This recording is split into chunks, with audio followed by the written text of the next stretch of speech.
Hey guys, welcome to my channel. I hope you're all doing very well. So I just saw the Golden Globes 2020 nominations. Let's talk about it. So awards season has arrived and we are going to be talking about some of the very best films and TV shows that have come out this year that are all campaigning for the very prestigious awards in Hollywood.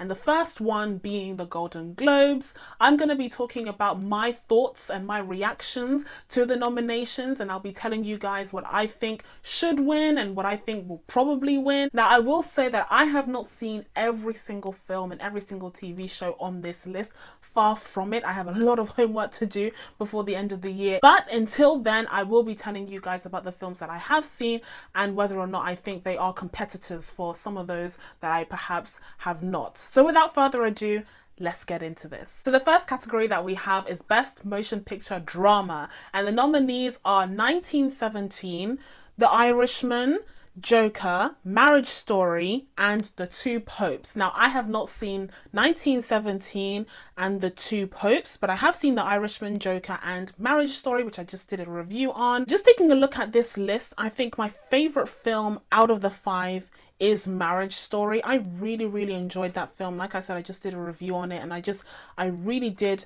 think it was an excellently well acted and just well directed film. I also enjoyed Joker, though not quite as much, but I think it doesn't matter anyway because what is actually going to win is The Irishman. Just taking a look at the list itself, The Irishman is having a moment. Now, I personally wasn't the biggest fan of The Irishman. I thought it was fine. I thought it was a good film, actually, but it was just way too long. Way too long.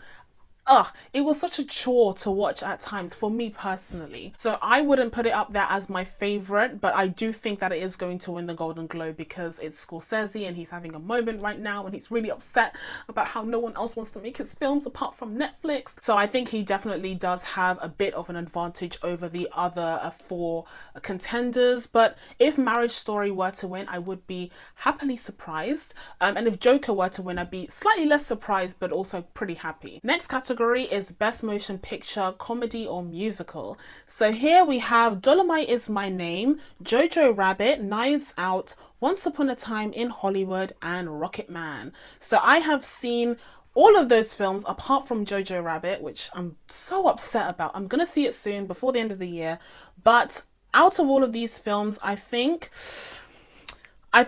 Knives Out would be my pick personally. Just as a whole well-rounded film, I think it's the one that stands out to me the most. Although I will say that I had a better time with Dolomite Is My Name. I didn't do a review on that film, but I absolutely love that film. Spoiler alert. I loved that film so much, and it does have another noticeable nomination, which we'll get through later on. I definitely think whilst it deserves to be on that list, I'm apprehensive as to whether or not it'll actually win. I think what is most likely to win is actually Once Upon a Time in Hollywood, unfortunately. I didn't find it to be the best of what Tarantino has done, especially in the last decade. I definitely don't think it ranks in his top 3 films, but because of the caliber of filmmaker that he is, same with Scorsese, he definitely has a leg up over the others because he's Tarantino. So even though it may not be the best of his works, I definitely think the Foreign Press Association would want to reward such an amazing director, and I just don't think that the other films on the list have the same amount of buzz. Again, Knives Out could have a bit of an upset here, and perhaps even Jojo Rabbit. Jojo Rabbit initially was like super hot and everyone was talking about it, and you know, the critics seem to absolutely adore this film, but now the talk has kind of died down and I'm not sure about its momentum going into awards season. I think it may have peaked a bit too soon, unfortunately. And in the case of Rocket Man, whilst it was a very good film, I think the fact that it's so similar to last year's Bohemian Rhapsody may act as a disadvantage for it this year, especially with this stacked category. Next up, we have Best Foreign Motion Picture. Now here we have The Farewell, Les Miserables, Pain and Glory, Portrait of a Lady on Fire, and Parasite. Now, I've only seen 2 out of the 5 in this case. I've seen The Farewell and Parasite. I really wanted to see Pain and Glory. I'm gonna make it a point to see it before the end of the year. But either way, it doesn't matter because the film that I think should win and I think will win is Parasite. Now, before I saw this film, I knew the hype was real. I knew that people were hyped for this film. Critics were praising it left, right, and center. I was like, what is going on? I watch it and I'm like, oh, yeah, this is the real deal. I love, love Parasite. Oh my goodness. I want it to get all the praise it deserves. And I definitely think it's the front runner for Best Foreign Film. Same with the Academy Awards. I very much enjoyed The Farewell. I don't want it to seem like it was nothing to remark upon. It was an excellent film, but I think Parasite is on another level for me. Having said that, I haven't seen the other three films on the list, so perhaps they could be front runners in their own right. All I know is that Parasite is definitely the one that I've heard about the most. I have heard a bit about Pain and Glory, which is why I want to see it, but I definitely think that Parasite should and will win Best Foreign Picture. Best Motion Picture Animated is next. And here the nominations are Frozen 2, How to Train Your Dragon, The Hidden World, Lion King, Missing Link, and Toy Story 4. I don't really feel like any of those films were absolutely spectacular to me. I was a little bit kind of underwhelmed by the animation offerings that we had this year. I very much enjoyed Toy Story 4. I did enjoy Frozen 2, but I don't know, I just don't think it... Actually, I do know. None of them are on the caliber of Spider-Man Into the Spider-Verse from last year. That's the facts. That's the fact of the matter. That film just blows them all out of the water. There is no content. But we're working with the ones that we have from this year, and I can see that Lion King is there, which is hilarious to me. I personally don't think that The Lion King should win the Golden Globe because it's supposed to be a live action remake. Like, Disney is literally trying to have their cake and eat it too, and it's just no. And not to mention, it's not even the best live action remake in my opinion. I still think that honor goes to Jungle Book. But when it comes to the film that I want to win, I'm personally on the fence between Toy Story 4 and How to Train Your Dragon Hidden World.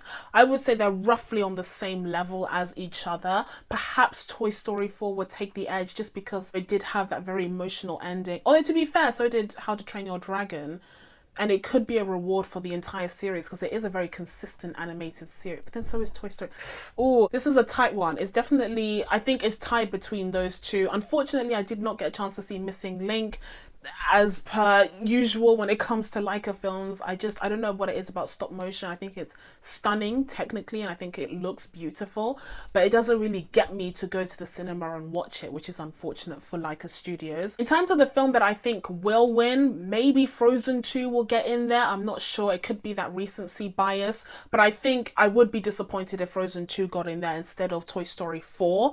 I definitely think that's the superior film of the two. So we're gonna skip Best Original Score and go on to Best Original Song because I've actually heard these songs, at least for the most part. So the nominees are Beautiful Ghosts from Cats, I'm Gonna Love Me Again, Rocketman, Into the Unknown, Frozen 2, Spirit, The Lion King, Stand Up, Harriet.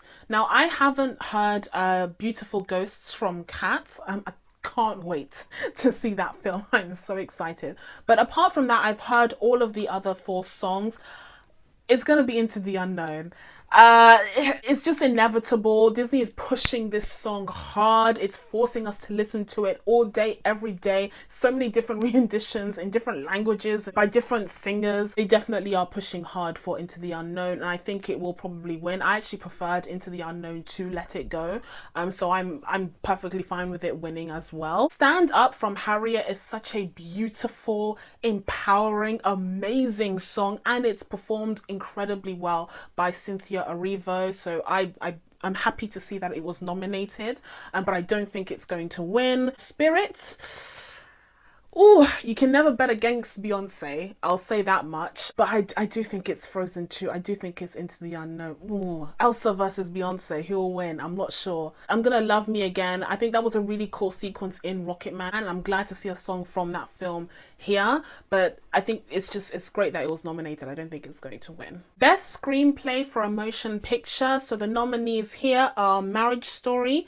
The Two Popes, Once Upon a Time in Hollywood, Parasite, and The Irishman. Okay, so I think Personally, my favorite out of those films would be Parasite. I would want Parasite to win. I want Parasite to win everything that it's nominated for. I love that film. But I think really it's going to be out of Once Upon a Time in Hollywood and The Irishman. I can see them swinging either way. I'm not really seeing much momentum in terms of screenplay, specifically for either of those films. So right now, I'll just say The Irishman would win, especially if it doesn't win anything else. Like if Martin Scorsese doesn't win for directing, then I definitely think it would, have like a consolation prize of screenplay. Consolation prize, whatever. Otherwise, it would be Once Upon a Time in Hollywood. I definitely think it's between those two. Next up is Best Supporting Actor, and the nominees are Tom Hanks, A Beautiful Day in the Neighborhood, Anthony Hopkins, The Two Popes, Al Pacino, The Irishman, Joe Pesci, The Irishman, and Brad Pitt in Once Upon a Time in Hollywood. Okay, so this is interesting. Tom Hanks is listed here as Best Supporting Actor. I don't know if that's an error, but I swear he's like the lead in the film. Like he's playing Mr. Rogers. So who's the lead then if he's supporting? I'm not. Is that right? Anyways, I haven't seen A Beautiful Day in the Neighborhood yet. I'm going to catch up with that one. And The Two Popes keeps coming up, so I feel like I should watch that one too. What I have seen is Once Upon a Time in Hollywood and The Irishman. I kind of think it's possible that Al Pacino and Joe Pesci could cancel each other out and maybe Brad Pitt could steal it from under them. But I think more likely it will be either Al Pacino or Joe Pesci. I personally would choose out of the two of them Al Pacino. It's close. It's very close. They both serve a very similar purpose in the film to Robert De Niro's character, but I would put Al Pacino over Joe Pesci ever so slightly. The next category is Best Supporting Actress, and the nominees here are Kathy Bates for Richard Jewell, Annette Bening for The Report, Laura Dern for Marriage Story, Jennifer Lopez for Hustlers, and Margot Robbie for Bombshell. I think it's fantastic to see Jennifer Lopez get a nomination here for Hustlers. She's someone who definitely had momentum building up for the award season pretty early on. In roughly like early September time, people were talking about her being nominated. So it's fabulous that that momentum kept going enough to kind of secure her this nomination. I'm not sure if she's going to win though, but I think I could see it happening actually. I could definitely see it happening and I wouldn't have any issues with that because I think her performance in Hustlers was something that really elevated the film. I think a very close second for me personally would be Laura Dern for Marriage Story. I think she's excellent in that film, brilliant. She portrays such a different type of lawyer, not the kind that we've seen over and over time and time again. It's something very specific and unique to her character, but at the same time she is a lawyer still and she does exhibit those, characteristics of someone who practices law. It's just that very interesting complexity in that character where she's, a Californian and she's a bit more liberal and a bit more easygoing and a bit more understanding and feminine, but at the same time she's very good at her job and almost like a predator when it comes to what she wants in the courtroom. So I very much respected that aspect of her performance in this film, and I'm happy to see her get the nomination because I thought she was amazing. In the case of Margot Robbie, I haven't yet seen Bombshell. Same with Kathy Bates. I haven't seen her performance in that film either, so I can't really speak to them. But those will be my two top picks. Next category is Best Actor in a Motion Picture, Comedy or Musical. The nominees are Daniel Craig for Knives Out, Roman Griffin Davis for Jojo Rabbit, Leonardo DiCaprio for Once Upon a Time in Hollywood, Taron Egerton for Rocketman, and Eddie Murphy for Dolomite Is My Name. So out of those 5 performances, I've seen 4 of them. I haven't seen Jojo Rabbit yet, but I will say that this is a pretty stacked list. I could see any of them take it, honestly. I'm glad to see Taron Egerton get some acknowledgement for his performance in Rocketman because I thought he was the best part of that film. He was excellent. But it has to go to Eddie Murphy for Dolomite Is My Name. It has to. I would genuinely be upset if it actually didn't go to Eddie Murphy for Dolomite Is My Name. That is my favorite performance out of this entire list. Again, apart from Roman, who I didn't see in Jojo Rabbit. Daniel Craig was really fun in Knives Out. I think he was having a great time and we were having a great time watching him.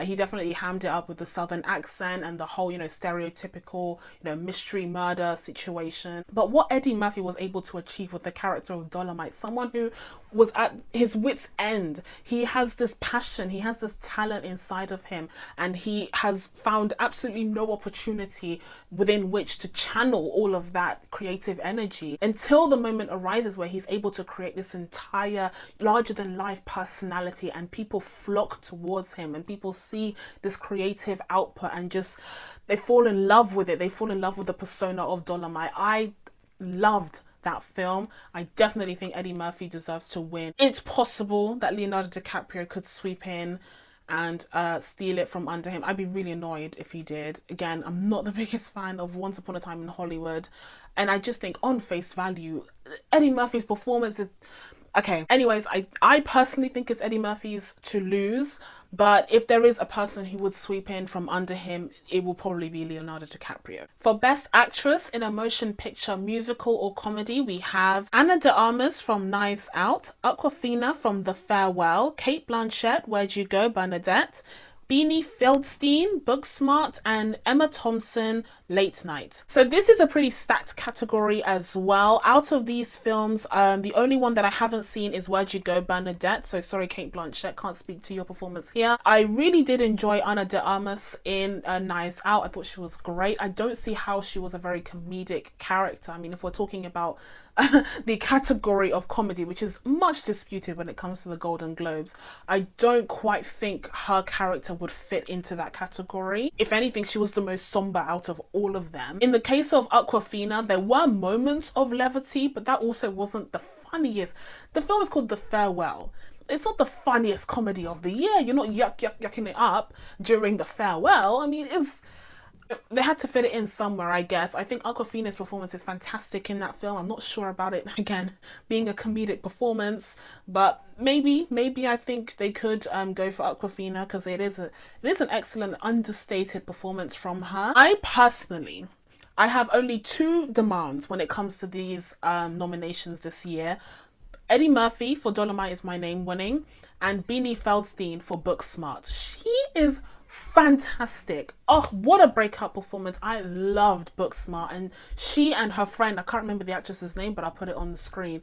They were mostly the reason why I loved that film and why this film connected with me in a way that a lot of teenage drama comedies haven't in a very long time. So I really want her to win. I love Emma Thompson. I liked her in Last Christmas more than I liked her, well, actually on par with how I liked her in Late Night. I actually am surprised that Mindy Kaling isn't here, because I think she was great in Late Night as well. But this is Beanie's to lose in my eyes. I think it's possible that they'll go with Awkwafina just because she's a bit more established, and this is a bit more of a complex, understated role for her in comparison to Crazy Rich Asians, and she's having a bit of a year this year. But I really want Beanie. I really want Beanie to win. Please, fingers crossed for Beanie. Best Actor in a Motion Picture Drama. Okay, so we're getting into the dramatics here. We have Christian Bale, Ford versus Ferrari, Antonio Banderas for Pain and Glory. I need to see that film. Adam Driver for Marriage Story, Joaquin Phoenix for Joker, and Jonathan Pryce for The Two Popes.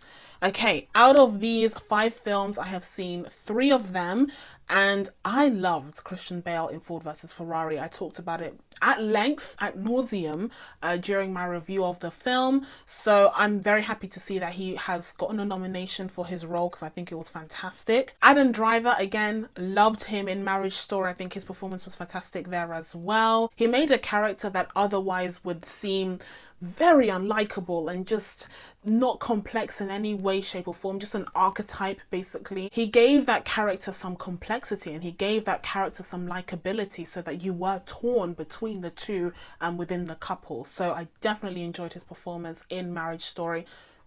But this is Joaquin Phoenix's to lose. I think he should win it, and I think he probably will win it. His momentum, speaking of momentum, has been steadily increasing as awards season approached. People were definitely talking about him getting nominations from the very beginning, and I think rightfully so. His performance in that film is phenomenal, is brilliant. Next we have Best Actress in a Drama, and the nominees are Cynthia Erivo for Harriet, Scarlett Johansson for Marriage Story, Saoirse Ronan for Little Women, Charlize Theron for Bombshell, and Renee Zellweger for Judy. I haven't seen Little Women or Bombshell, but I have seen the other 3.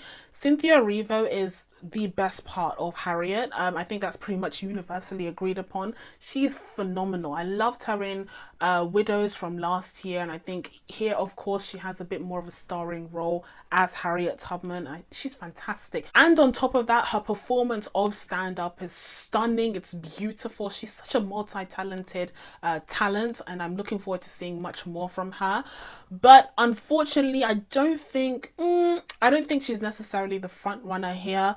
I think Renee Zellweger was definitely the front runner for a long time, especially upon the release of Judy, and rightfully so. I did see Judy. Her performance there is, again, all of these people are incredibly talented, but Renee Zellweger definitely goes through the most transformation. Hollywood loves a good transformation. They love a good makeup look. So I feel like it may give her a bit of an edge because her mannerisms, her facial features, everything, her voice, the way that she looked, the way that she walked, everything transformed when it came to this performance. She became Judy Garland. It was incredible. So I definitely think she is the front runner. But again, I haven't seen Charlize Theron, and she also goes through a transformation of her own. So it'll be the battle of transformations. But I think at this point in time, Renee Zellweger has the lead in this category. Again, happy to see Scarlett Johansson for Marriage Story, but I think Renee Zellweger's performance is a bit more showy. Next up, we have Best Director. The nominees are Martin Scorsese for The Irishman, Quentin Tarantino for Once Upon a Time in Hollywood, Bong Joon-ho for Parasite, Sam Mendes for 1917, and Todd Phillips for Joker. That is a pretty strong lineup of directors that we're seeing here. The only film that I haven't seen on this list is 1917. I didn't even realize it was a 2019 release. I thought it was coming out next year. I think it is in the UK at least. So I'll tell you guys who I want to win, and it'll probably come as no surprise to you. I really want Bong Joon-ho to win for Parasite. I really want it. Like, I really, really want it. For Christmas even. Like, can I have that as a present for him to win for Parasite? Because I really love that film. But I think what will really happen is that I'll get a bunch of coal in my hand and Martin Scorsese will win for The Irishman. I don't hate Martin Scorsese, I really don't, despite what he said about the MCU and blah blah blah. I don't hate him, but The Irishman is just so long, and in every sense of the words. Like, it's just, I mean, if you have 3.5 hours to tell a story in film form, how is that not applicable for like a short series? Like, how is he not getting nominations for a TV series? Because it's so long. Other directors were able to tell their story. Oh, actually, Quentin Tarantino, Once Upon a Time was also very long. I'm against it. No, unless you're a TV series, you can't make me sit down there for like 3.5 hours telling this long, lingering story that didn't have to be that long. I think what will happen is, in the end, he will win because he has that momentum. I mean, this is the foreign press that we're talking about. They're all going to feel bad for him. They're all going to be like, why is no one making Martin Scorsese's films the way that they used to? Ugh, the MCU is so evil. So I definitely think that will play to his advantage. I mean, you have Quentin Tarantino, but this is not one of his best films, like I said. So I don't think he is quite the front runner, but we'll see. We'll see how things go. Todd Phillips for the Joker, the fact that he's nominated, I think is already a great honor. And when it comes to the Joker, I think the main award here will be for Joaquin Phoenix and for Best Actor. All right, that's it for the film categories that I actually wanted to discuss. There are a few TV categories that I wanted to go through as well. Now, please keep in mind that whilst I do watch a lot of TV shows, I have not seen nearly, like nowhere near all of the shows on the nominations list. So I'm just going to be going through the nominees that I actually am interested in and have a lot to say about. So first category would be for Best Limited Series or TV Movie. And the nominees are Catch-22, Chernobyl, Fosse Verdon, The Loudest Voice, and Unbelievable. I really want to watch Unbelievable before the end of the year. But I have to say, without a doubt, Chernobyl should win, has to win, will win, probably. I haven't really heard much about the other nominees. I have heard a bit from Fosse Verdon. It got a few nominations from the Emmys as well. But I definitely think it's Chernobyl's to lose. I would be so surprised if Chernobyl didn't win. It's a fantastic limited series. Absolutely. Okay. We all know how good Chernobyl is. It should win and it probably will win. Best actor in a drama series: Brian Cox, Succession; Kit Harington for Game of Thrones; Rami Malek for Mr. Robot; Tobias Menzies for The Crown; Billy Porter for Pose. So I have seen 4 out of the 5 shows here represented. I love Succession. I think it's interesting that Brian Cox got a nomination for this season. I personally think he should have gotten one for the previous season if he didn't. He probably did. Kit Harington, speaking of seasons, Kit Harington for Game of Thrones kind of makes no sense to me. I mean, even if this season was, really, really good, I don't think his performance in it would be what stood out for him to have like the only Game of Thrones nomination. I think it's kind of nonsensical. Rami Malek for Mr. Robot. I think it's nice that he got another nomination for Mr. Robot. He's already won the Golden Globe once for this role, so I don't think he's likely to win it again. But it's just a kind of nice send off because this is the last season now. So yeah, he's great in that show. I just don't think he's doing anything new in the last season that he hasn't done in the previous ones. Tobias Menzies for The Crown. I think he should win, and honestly, I think he's likely to win because the Foreign Press Association really like The Crown, so he could actually take this one home. I thought he was fantastic as Prince Philip. He did a great job of melding the character of Prince Philip as portrayed in the previous seasons by Matt Smith, as well as the real man Prince Philip, and how he was during that point in time in his life. So I definitely feel like Tobias Menzies has this one. Although the only upset could be Billy Porter for Pose. Now this is the one that I haven't seen, but he did win the Emmy for this role, and I think if there's anyone who could overtake Tobias, it would be Billy Porter. I think it's an interesting category. I think there are a few redundancies in here, like Rami Malek and Kit Harington. There are other people who would have deserved a nomination. David Tennant for Good Omens, I think would have been a good one to see in here instead of Kit Harington.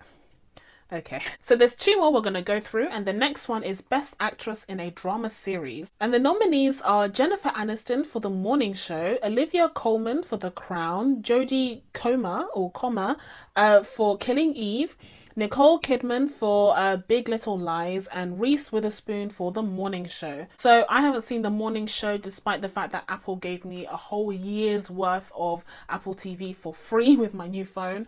Still haven't seen it, have no interest of seeing it, so I probably won't ever be able to comment on those 2 performances. In terms of the others, Olivia Colman has this. Like, she has this in the palm of her hands as we speak, and it's hers to lose, in my opinion. The only person that I could see kind of creating a bit of an upset would be Jodie Comer, just because she won for Killing Eve for the Emmys, so it would make sense for her to also be going home with the award in the Golden Globes as well, because her performance in Killing Eve is, yeah, great.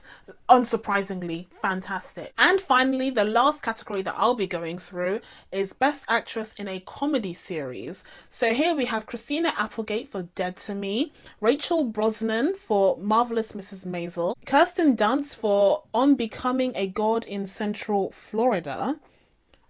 Never heard of this. And Natasha Lyonne for A Russian Doll. And finally, Phoebe Waller-Bridge for Fleabag. Speaking of finding success at the Emmys, I definitely think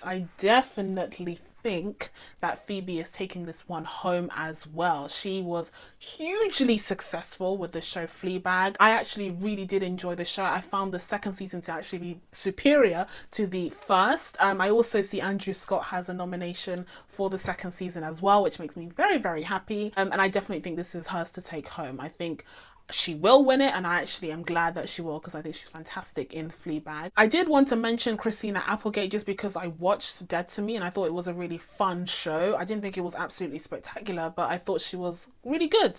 She was good in it, so I'm glad to see her here, I guess. I think in the case of Marvelous Mrs. Maisel, it's definitely had its run of success. For the past couple of award seasons now, it's gone home with a ton of awards. I've never really watched it.